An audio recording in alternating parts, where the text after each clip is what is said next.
Puppen hier gekauft. Und die werden wir heute um 3 Uhr nachts aufschneiden. Das hier sind nämlich keine normalen Puppen, sondern Mystery-Puppen. Und in denen sind ganz viele krasse Sachen drin. Ich spüre hier in Sammy, dem Admin auch schon irgendwas. Die Puppe von Sammy bewegt sich. Ich wusste gar nicht, dass sich diese Brainrot-Puppen bewegen können. Das Ding ist, wow, jetzt hat er wieder aufgehört. Stellen wir seine Puppe mal wieder zu den anderen. Denn wir haben hier auch noch die Puppe von einem der Lost Tralalitos. Die Puppe von Spaghetti Toiletti. Ah, die stinkt übel. Die von Kakakakukua. Den Strawberry Elephant. Wow, hat er gerade getrötet? Die Puppe von 6-7. Und Hotspot.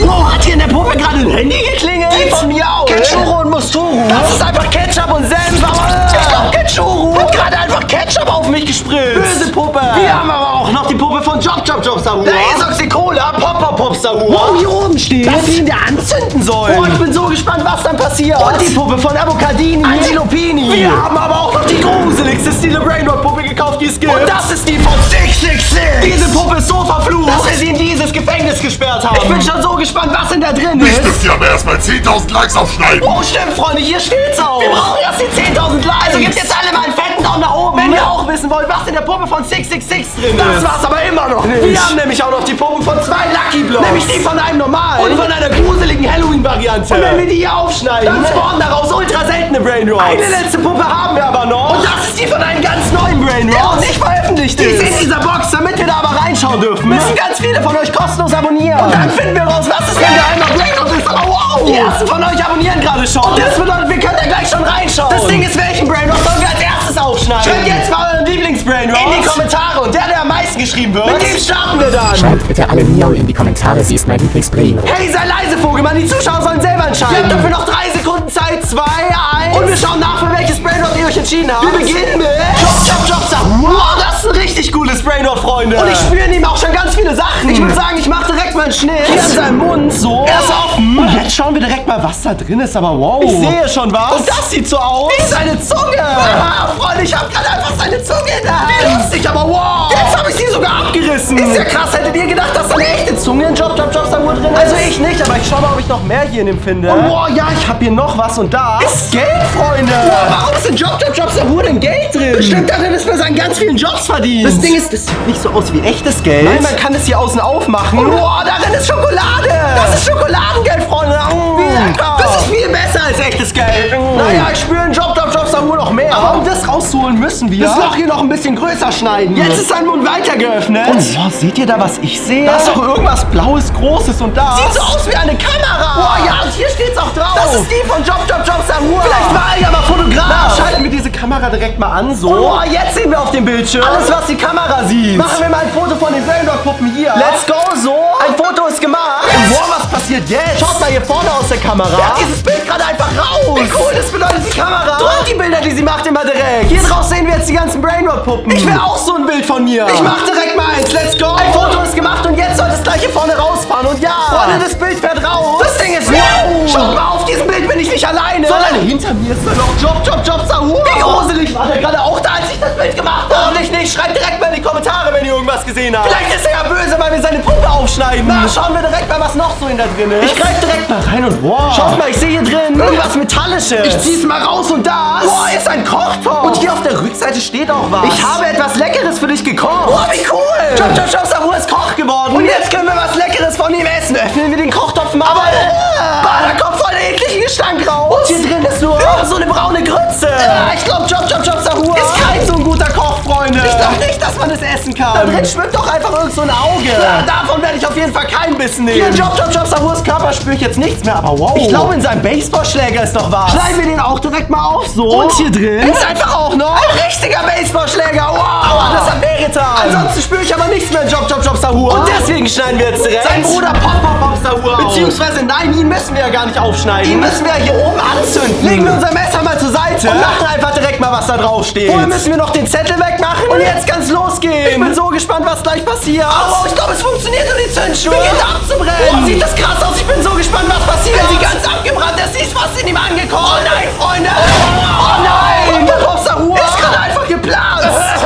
Und jetzt ist sie überall raus. Und ich habe alles abbekommen. Na egal, eigentlich hat es voll Spaß gemacht. Und wir haben ja noch viel mehr Puppen, in die wir rein reinschauen können. Und ich würde sagen, jetzt öffnen wir die von meinem Lieblingsspray. Und das ist die von einem der Tralalitos. Ich bin so gespannt, was in dem drin ist. Weil der ist auch super schwer. Wow. Lass ihn uns mal hier unten an seinem Bauch aufschneiden. So, hier einen Schnitt machen. Er ist offen und ich kann da auch schon was erkennen. Und das ist so eine große Verpackung, wo ein goldenes Ei drin ist. Wow, und da steht drauf, dass es ein Los Tralalitos Ei ist. Das bedeutet, wenn wir dieses Ei hier ins Wasser legen und ein paar Minuten warten, schlüpft daraus einer der echten Tralalitos. Holen wir das Ei mal aus seiner Verpackung raus. So, hier ist es. Und tun, was hier hinten auf der Anleitung steht. Dafür habe ich gerade schon ein Aquarium vorbereitet. Und dort legen wir das Ei jetzt rein. Let's go. Das Ei ist unter Wasser. Und daraus steigen auch schon solche Blubberblasen auf. Und jetzt geht es unter. Das bedeutet, wir müssen jetzt nur ein paar Minuten warten, bis daraus unser Tralala geschlüpft ist. Dran, um das nicht zu verpassen. In der Zwischenzeit schauen wir aber direkt mal, was hier noch so in der Puppe von Tralalito drin ist. Und wow, was ist das denn? Hier aus der Puppe kommen ganz viele blaue Perlen raus. Die geht und die sind übel glitschig. Aber hier drunter ist noch was und da ist so eine Farbrolle. Hey, was macht die denn in ihm drin? Aber wow, ich sehe da noch mehr. Und das ist so ein aufgerollter Zettel. Und darauf ist ein Ausmalbild von den Los Tralaleritos. Und das sollen wir mit der Farbrolle anmalen. Machen wir das direkt mal. Wir nehmen unsere Farbrolle. Hier in die Farbe rein, so. Jetzt ist sie voll damit. Und wir können das Ausmalbild anmalen. So, let's go. Oh, ja, es funktioniert. Der eine ist schon fast ganz blau. Das Ding ist, boah, die Farbe riecht super lecker. Nach Blaubeere. Kann man die vielleicht essen? Lass uns das mal probieren. Oh ja. Die schmeckt auch super lecker. Und schaut mal, sie hat meine Zunge gerade auch übel blau gefärbt. Die ist ja super cool. Na, schauen wir direkt mal, was noch so in der Puppe drin ist. Stopp, Doktor, die Tralaleritos sind geschlüpft. Oh, stimmt, du hast recht. Und es ist nicht nur ein Tralalero geschlüpft. Es sind direkt alle drei. Und einer davon ist super traurig. Ist ja viel zu krass, Freunde. Dieses Ei-Experiment hat einfach funktioniert. Lass uns direkt mal schauen, ob hier noch mehr coole Sachen in der Puppe vom Tralalito drin sind. Oh, hier in seinem Bauch kann ich nichts mehr spüren. Aber dann hier hinten an seinem Po. Was? Dann lass ihn uns da direkt auch mal aufschneiden. So, ich mach einen Schnitt. Er ist offen und boah, ja, man kann da wirklich irgendwas erkennen. Ich zieh mal dran und da ist eine Binde. Ja, die ist auch super schwer. Das bedeutet, dass sie voll ist. Igitt, aber macht Sinn. Die Tralaleritos sind ja Babys. Also machen die noch in Windeln. Öffnen wir die hier mal. Was ist das denn, Freunde? Hier in der Windel ist irgend so ein gelbes, schleimiges Zeug. Igitt. Das ist doch nicht etwa das, was ich denke, oder? Aber nee, das riecht gar nicht so schlecht. Nach Zitrone. Denkt ihr, man kann es essen? Ich würde sagen, wir lassen mal ein bisschen was davon in unseren Mund laufen. Oh ja. Das schmeckt nach Zuckerguss mit Zitrone. Das ist super lecker und ich dachte, das wäre was anderes. Ich glaube, die Tralaleritos wollten uns damit pranken. Wie gemein, aber ansonsten spüre ich in ihrer Puppe jetzt nichts mehr. Und deswegen schneiden wir jetzt direkt die nächste auf. Ich würde sagen, ihn schneiden wir direkt als nächstes auf. Er ist ja eine Schule und deswegen schneiden wir ihn hier oben am Schuldach auf. So. Ich greife mal hinter seine Augen. Boah, ich spüre da was. Ich zieh's raus. Und das ist eine Brille? Treckler-Esoxicola. Normalerweise eine Brille und wir wissen nichts davon. Das wäre viel zu krass, aber diese Brille sieht auch super peinlich aus. Ich würde verstehen, wenn er will, dass das ein Geheimnis ist. Das Ding ist, ich habe hier noch mehr in ihm gespürt. Und das war ein bisschen tiefer in seinem Körper. Ich zieh's raus. Und wow, das ist irgend so ein Geschenk. Wie cool. Lass uns das direkt mal öffnen. Aber oh nein. Hier hinten auf dem Geschenk steht was drauf. Nämlich, dass wir das nicht öffnen sollen. Und hier ist da Esoxicola mit ganz vielen Stoppzeichen. Hä, aber ein Geschenk ist doch zum Öffnen da, oder nicht, Freunde? Ich würde sagen, uns ist egal, was hier drauf steht. Und wir schauen da jetzt einfach trotzdem mal rein. Ich öffne das Geschenk so und schütte raus, was hier drin ist. Wie geht's, Freunde? Dieses Geschenk. Oh, einfach so eine riesige Fliege. Die krabbelt jetzt hier über den Tisch. Ich habe noch nie so eine große Fliege gesehen. Wie gittige. Wow. Gerade ist sie auch weggeflogen. Esoxicola hatte recht. Wir hätten dieses Geschenk nicht öffnen dürfen. Das war eklig. Ja, ich spüre in seiner Puppe noch mehr und wow. Hier vorne in seiner Zunge ist irgendwas drin. Ich mache hier auch direkt mal einen Schnitt rein, so. Und schaut mal, diese Zunge ist mit Schleim gefüllt. Hier geht das einfach so pinker Schleim drin. Aber da drunter ist noch was. Und das sieht so aus wie ein zusammengefalteter Zettel. Boah, lass uns den direkt mal aufhalten und schauen, was da drauf steht. So, boah, ich glaube, ich weiß, was das ist. Das ist nämlich ein Mathe-Test. Genauer gesagt, der von 6-7. Freunde, seine Puppe haben wir heute auch hier. Die schneiden wir nachher auch noch auf. Lass uns direkt mal schauen, ob er gut in Mathe ist. Aber oh nein. Als Lösung auf jede Frage hat er einfach nur 6-7 eingetragen. Und er hat eine 6 minus bekommen. Das ist die schlechteste Note, Freunde. Und ich habe gedacht, 6-7 ist gut in Mathe. Weil er ist ja eine Zahl. Na, schauen wir direkt mal, ob noch was in Esoxicola drin ist. Aber nein, ich kann hier nichts mehr drin spüren. Und deswegen schneiden wir jetzt direkt das nächste Brainrot auf. Beziehungsweise lass uns mal einen der Lucky Blocks öffnen. Sollen wir den gruseligen oder den normalen nehmen? Ich würde sagen, wir starten erstmal mit dem. Ich öffne ihn direkt mal, indem ich auf ihn drauf hau. Let's go! Wow, das ist hell, Freunde. Ich kann fast nichts mehr sehen. Aber wow, es hat geklappt. Steht gerade einfach der echte Hotspot neben mir. Das bedeutet, die Lucky Blocks funktionieren wirklich. Wo ist Hotspot hin, Freunde? Der war gerade noch hier. Oh nein, der läuft bestimmt irgendwo hier in unserer Wohnung rum. Wie gruselig, aber ich würde sagen, jetzt schneiden wir direkt seine Puppe als nächstes auf. In der hat ja ganz am Anfang ein Handy geklingelt. Ich bin so gespannt, ob da auch wirklich eins drin ist. Na, ich würde sagen, wir schneiden ihn zuerst mal hier an seinem Arm auf. So. Eigentlich dürfte er da ja nur aus Knochen bestehen. Und wow. Was ist das denn? In seinem Arm ist irgend so ein brauner Glibber. Und unter dem ist wirklich ein Knochen. Boah, wie krass, ich habe noch nie eine Puppe gesehen, in der echte Knochen drin waren. Wie gruselig. Na, ich spüre hier gerade noch mehr in ihm drin. Und ich glaube, die nächste Sache ist hier oben. In seinem Gesicht. Okay, schneiden wir das auch mal auf. Tut mir leid, Pot-Hotspot-Puppe. Aber wow, was ist das? Freund, ich glaube, ich habe da gerade was Krasses drin gesehen. Und boah, ja, das hier ist einfach ein Mini-Handy. Das hat also vorhin den Pot-Hotspot geklingelt. Schauen wir das direkt mal an. Let's go. Wow. Dieses Handy zeigt gerade an, dass es kein WLAN hat. Ach stimmt, Pot-Hotspot hat ja immer kein WLAN und deswegen ist er so traurig. Ich würde sagen, ich logge das Handy direkt mal hier in unser WLAN ein. So. Ich drücke auf Verbinden, es hat geklappt, aber wow. Als ich das Handy hier gerade mit dem WLAN verbunden habe, ist hier gerade Pot-Hotspot aufgetaucht. Wie krass, wir haben ihm einfach WLAN gegeben. Jetzt hab ich endlich Internet. Das hab ich so lange gesucht, aber jetzt fängt er weg von meinem Handy. Aua, das hat wehgetan. Das Handy von Pot-Hotspot hat sich gerade einfach elektrogeschockt. Und jetzt geht's nicht mehr an, Freunde. Es ist kaputt. Na, schauen wir direkt mal, ob hier noch was in seiner Puppe drin ist. Und wow. Ja, hier in seinem Brustkorb. Fühle ich noch irgendwas. Lasst uns den auch direkt mal aufschneiden. Und schauen, was hier drin ist. So, ich greif rein. Und boah, ich hab da irgendwas. Und das ist so ein kleines Päckchen. Und darin ist irgendwas. Boah, das ist bestimmt ein Mystery-Päckchen. Und darin ist irgendeine Figur aus Steven Brainrot. Ich mach's mal auf. Und schau, wer hier drin ist. Und das ist Patapim. Boah, ich liebe ihn. Das war viel zu cool. Jetzt spüre ich in Pot-Hotspots Puppe aber leider nichts mehr. Das ist aber nicht schlimm, weil wir haben noch so viele weitere coole Brainrot-Puppen. Und weil ich den Gestank hier so langsam nicht mehr aushalte, machen wir jetzt mit der stinkenden Spaghetti-Toiletti-Puppe weiter. Lass uns direkt mal schauen, woher der Gestank aus der Puppe kommt. Vielleicht stinkt sie auch einfach so. Spaghetti-Toiletti ist ja eine Toilette. Und die stinken schon manchmal, aber was ist denn hier in ihm drin? Es sieht so aus, als ob das Spaghetti sind. Ah, die sind mit so braunem Zeug voll. Ihr kennt das doch nicht etwa das, was ich denke, oder Freunde? Aber das ist eigentlich nicht das, was so stinkt. Das riecht eigentlich ganz lecker. Lass uns das mal probieren. Oh. Das sind Spaghetti mit Schokosoße, Freunde. Oh, lecker. Was machen die denn in der Spaghetti-Toiletti-Puppe? Naja, wir haben immer noch nicht herausgefunden, woher der Gestank aus der Puppe kommt. Oh, ich hab da noch was. Ich zieh's mal raus. Und das ist so eine Sprühdose. Und da steht Furz in der Dose drauf. Ja, das heißt, wenn wir die oben drauf drücken, kommt ihr von den Furz raus? Lasst uns das direkt mal ausprobieren. Let's go.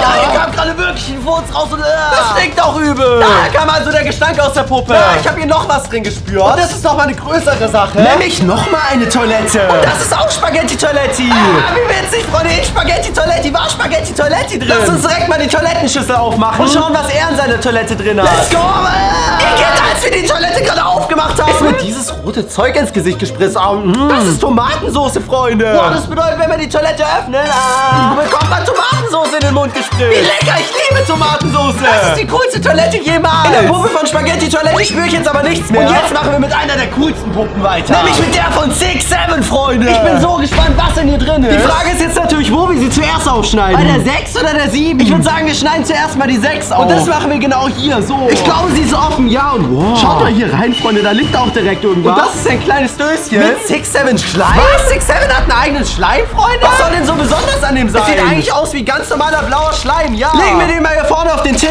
Oh, was passiert da? Der Schleim bewegt sich von alleine. Es kommt einfach gerade eine 6-7.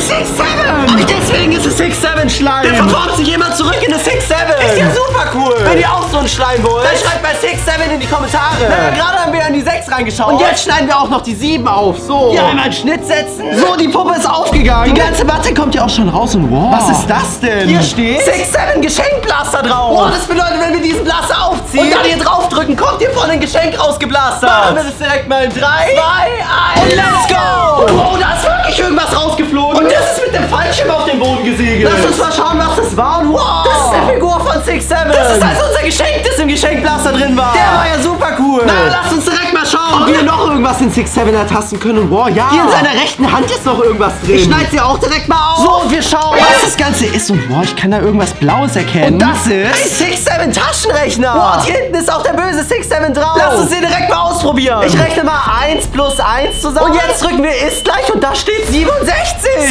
6-7, Freunde. Aber 1 plus 1 ist doch gar nicht 67. Kann es sein, dass alles, was wir ausrechnen, 67 ergibt? Ich probier's mal. 5 plus 5 ist gleich 67. Ja, Freunde, so ist dieser Taschenrechner nutzlos. Jetzt wissen wir auch, warum 6-7 in seinem Mathe-Test überall 6-7 hingeschrieben hat. Sein Taschenrechner hat nicht funktioniert, aber wow. Ich kann in seiner Puppe jetzt nichts mehr spüren. Und deswegen schneiden wir jetzt direkt die nächste auf. Beziehungsweise die nächsten 2. Denn jetzt schauen wir in Ketchuru und Mosturu rein. Das ist die Rache dafür, dass du mich vorher angespritzt hast, Ketchuru. Seid ihr eher Team Ketchup oder Team Senf? Schreibt's mal in die Kommentare. Wir schneiden jetzt auf jeden Fall beide. Hier oben an ihrem Deckel auf, so. Mosturu ist schon offen. Und jetzt fehlt nur noch Ketchuru. Und holen jetzt die erste Sache raus. Und ich würde sagen, hier holen wir aus Ketchuru raus. Und wow, ich hab hier auch schon was. Und das ist eine Ketchuru Ketchupflasche. Boah, lasst uns direkt mal schauen, wie der schmeckt. Ich spritz mir davon ein bisschen was in den Mund. Was ist das denn? Ja, aus dem Ketchup ist nur so ein Faden rausgekommen. Ah, dann ist es eine Prank-Ketchup-Flasche. Die kann man auf irgendwelche Leute richten. Und dann so tun, als ob man sie mit Ketchup abspritzt. Dabei kommt da vorne nur ein Faden raus. Ist ja cool, die kommt in meine Prank-Sammlung. Aber jetzt, wo wir eine Sache aus Ketchuro rausgeholt haben, holen wir auch eine aus Musturu raus. Wobei, ich glaube, das sind zwei Sachen, die zusammengehören. Die erste ist ein Musturu-Zaubertrank. Und die zweite ist eine von Ketchuro. Wow, Freunde, wenn man die über Personen oder Gegenstände schüttet, dann verwandeln sie sich also in ihre Ketchup- oder Senf-Variante. Lass uns die direkt mal an unserem halb kaputten 6-7 testen. Den Ketchuro-Zaubertrank schütten wir jetzt nämlich mal über die 6. So, alles schön voll damit machen. Und den Zaubertrank von Musturu schütten wir über die 7. So, hier auch noch drüber. Das sollte reichen. Oh ja, ich glaube, die 6-7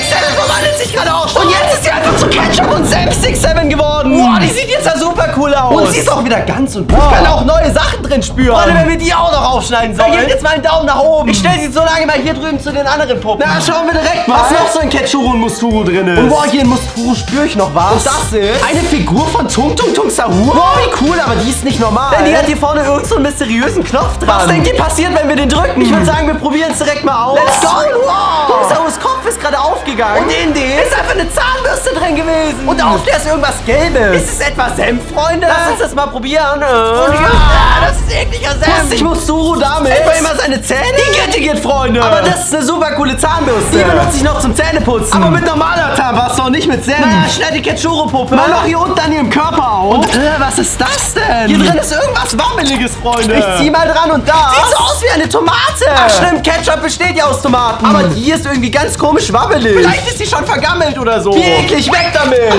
Jetzt klebt sie einfach an der Decke. Das ist die komischste Tomate, die ich je gesehen habe. Naja, in Ketchuro ist noch mehr drin. Und das hier ist irgend so ein großes Päckchen. Und da sind Pommes mit Ketchup drin. Wow, wie lecker. Ich liebe Pommes mit Ketchup. Probieren wir die direkt mal. So, hier sind die Pommes. Und da ist auch noch der Ketchup. Und den tun wir jetzt auch direkt über die Pommes drüber. Aber irgendwie sehen die gar nicht normal aus. Sind es vielleicht Gummibärchen-Pommes? Wir finden es gleich raus. Der Ketchup sieht auch irgendwie nicht aus wie Ketchup, sondern wie Zuckersirup. Aber gut, wir probieren mal eine so. Rein damit in den Mund. Ja. Das sind einfach Pommes-Gummibärchen mit Zuckersirup-Ketchup. Wie lecker. Das ist aber noch nicht alles. Ich habe hier nämlich vorher noch was in Musturu gespürt. Ich schneide ihn mal auch noch hier an der Seite. So, und wir schauen, was hier drin ist. Oh, ich glaube, ich habe die Sache. Und da ist ein Musturu. Furzkissen, so wie es aussieht. Oh ja, probieren wir das direkt mal aus. Let's go. Ah, das hört sich genauso an. Wie man aus der Senfflasche den letzten Rest rausquetscht. Ist ja super lustig. Naja, Ketchuro und Musturu sind jetzt komplett leer. Und wir haben die krassesten Puppen noch vor allem die 666-Puppe wird gruselig. Vergesst nicht, einen Daumen nach oben zu geben. Die Puppe von Raider Admin Sammy dreht sich gerade wieder. Ich würde sagen, mit ihm machen wir direkt als nächstes weiter. Ich steck das Messer in ihn rein. Oh, er hat aufgehört, sich zu bewegen. Schneiden wir ihn mal noch komplett aus. So, und schauen jetzt, was drin ist. Und boah, hier an seinem Herz kann ich schon irgendwas erkennen. Und da ist diese komische Dose hier. Und da steht Sammys Süßigkeiten drauf. Und dass die extrem scharf sind. Boah, wie krass. Lass uns die direkt mal probieren. Ich öffne die Verpackung hier unten. Und boah, da kommen auch die ganzen Süßigkeiten rausgeflogen. Öffnen wir mal eins von diesen Mini-Päckchen. Und darin ist so eine rote Kugel. Lass uns mal schauen, wie scharf die wirklich ist. Rein damit. Boah, da kam gerade einfach eine riesige Flamme aus meinem Mund. Das war so scharf, Freunde. So was Scharfes habe ich noch nie gegessen. Würdet ihr euch auch trauen, eine von Sammys Süßigkeiten zu probieren? Naja, ich habe in seinem Bauch hier noch mehr gespürt. Und das Snacks ist übel groß. Ich ziehe mal ganz fest dran und wow. Ich hab's. Und das hier ist ein blauer Strawberry Elephant. Wow, so einen habe ich ja noch nie gesehen. Den hat Sammy bestimmt ganz neu erschaffen. Und in den schauen wir nachher auch noch rein. Ich stelle ihn so lange mal zur Seite. Jetzt spüre ich in Sammys Bauch aber nichts mehr. Aber dafür kann ich hier an seinem Mund irgendwas spüren. Lass ihn uns hier auch direkt mal aufschneiden. So. Der Schnitt ist gemacht und boah, schaut mal hier. Es sieht so aus, als ob in seinem Mund echte Zähne drin sind und wow, ja. Das ist einfach so ein Gebiss und hier hinten dran ist auch noch so ein blauer Lolli. Und wenn man den lohnt, hat man einfach diese Zähne. Oh, lecker, sieht ja super lustig aus. Naja, an der Puppe von Brainrot Admin Sammy ist jetzt nichts mehr drin. Und deswegen machen wir jetzt direkt der vom Strawberry Elephant weiter. Der hat sich ja vorhin bewegt und getrötet. Und ich würde sagen, wir schauen zuerst in seinen Rüssel rein. Ich schneide ihn mal hier vorne auf, so. Sein Rüssel ist offen und was ist das denn, Freunde? Es sieht so aus, als ob in seinem Rüssel so eine schleimige Rotze von ihm drin ist. Das ziehen wir mal ganz stark da dran. Und die wird immer länger. Wir kriegen die fast gar nicht aus ihm raus, aber doch jetzt. Ich hätte nicht gedacht, dass sowas in seinem Rüssel drin ist. Schneiden wir mal an seinem Körper auf. So, hier einen Schnitt machen. So, der sollte groß genug sein. Und hier drin sind einfach Erdbeeren, Freunde. Macht Sinn, dass im Strawberry Elephant Erdbeeren drin sind. Ah, ich habe hier gerade noch was anderes gesehen. Und das ist dieses Döschen hier. Und dort steht XXL-Zaubertrank drauf. Wow, Freunde, wenn man den über irgendwas rüberschüttet, dann wird es riesig. Lass uns den direkt mal ausprobieren und über unseren Strawberry Elephant drüberschütten. Let's go, aber wow. Dieser Trank kommt hier gar nicht raus. Und ich weiß auch warum. Der ist nämlich irgendwie super glibberig. Und ich habe gedacht, der ist flüssig, Freunde. Ist ja super komisch. Hat die 666-Puppe da gerade geschrien? Sieht ganz so aus, Freunde, aber oh nein. Ich habe den XXL-Trank an meine Ohren geschmiert. Mach mich schnell wieder weg. Aber ich glaube, es ist zu spät. Sie beginnt schon zu wachsen. Schon weg, Freunde. Und jetzt habe ich Riesenohren. Oh nein, das ist peinlich. Und ich gehe das gleich wieder weg. Schaut nicht hin, Freunde. Oh,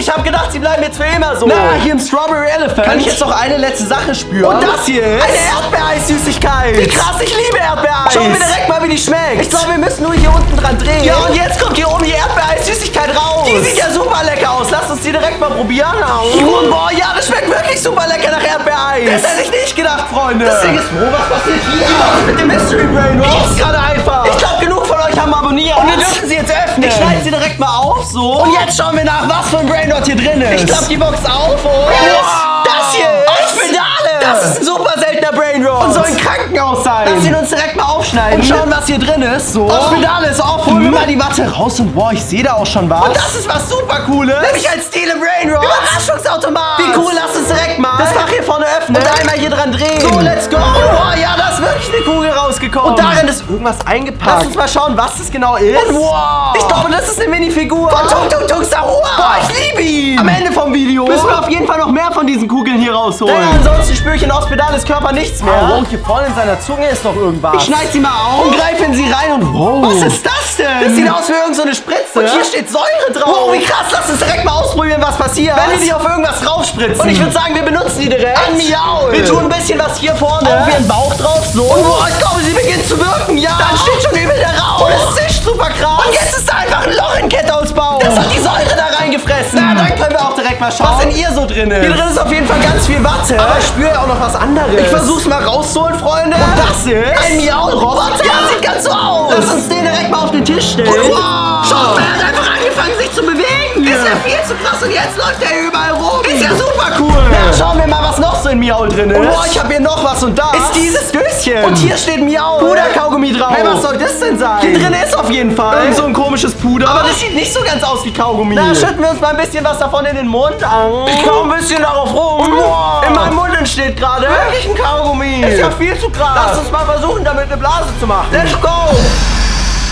Oh nein, der Kaugummi ist gerade in meinem Gesicht geplatzt. Und jetzt haben wir den hier überall kleben. Die Gittige. Wischen wir uns den direkt mal wieder aus dem Gesicht. Und schauen, was hier noch so in Miaul drin ist. Oh, boah, ich spüre noch eine Sache. Und die ist übel lang. Oh, was ist das denn? Ah, jetzt hab ich's. Das ist Miauls Blaster. Wenn man auf den drauf drückt, oh, das fliegt diese Faust hier nach vorne. Man kann damit also andere voll wegboxen. Ich zeig's euch, Freunde. Das ist der coolste Blaster, den wir bisher hatten. Na, Freunde, die Puppe von Miaul ist jetzt, glaube ich, auch leer. Und bevor wir die anderen Puppen aufschneiden, öffnen wir jetzt noch den gruseligen Lucky Block. Bleibt nur dran, wenn ihr mutig genug seid. Ich hau auf ihn drauf in 3, 2, 1.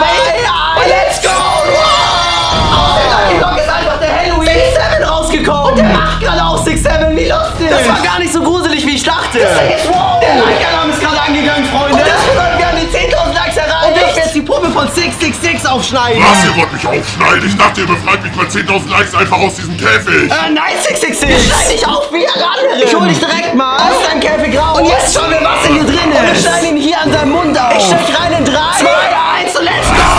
Oh, jetzt schreit er nicht mehr. Ich glaube, wir haben 666 besiegt. Machen wir das Loch mal noch ein bisschen größer. So, und wir schauen jetzt, was so in ihm drin ist. Wie in allen anderen Puppen. Ist er auch mit Watte gefüllt, aber ich spüre noch was Hartes. Und das ist diese Sache hier. Wow. Nämlich eine Süßigkeit mit einem Gehirn und einem Mund. Ja, das sieht ja super eklig aus. Wenn 666 gedacht hat, dass wir das hier essen, hat er falsch gedacht. Wir greifen mal nochmal in ihn rein. Ich habe hier noch mehr drin gespürt. Und die nächste Sache ist super riesig. Das hier ist nämlich ein Brainrot-Karussell. Wow, wie cool. Und wenn wir hier unten an der Kurbel drehen, dann dreht es sich und es wird immer schneller und schneller. Wow. Das ist das schnellste Karussell, was ich jemals gesehen habe. Also ich würde nicht mit dem fahren. Damit einem ja schwindelig. Aber wow. Habt ihr das gerade gehört? Hier hat doch gerade irgendjemand geschrien. War das vielleicht der echte 666? Weil er wütend ist, dass wir seine Puppe aufschneiden? Oh nein, hoffentlich nicht, Freunde. Lasst uns mal schauen, wo das Schreien herkommt. Gebt jetzt einen fetten Daumen nach oben, wenn euch das Video gefallen hat. Und abonniert kostenlos diesen Kanal, um keine Videos mehr zu verpassen. Aber ich glaube, ich sehe da hinten in dem Gang irgendwas. Ja, 666.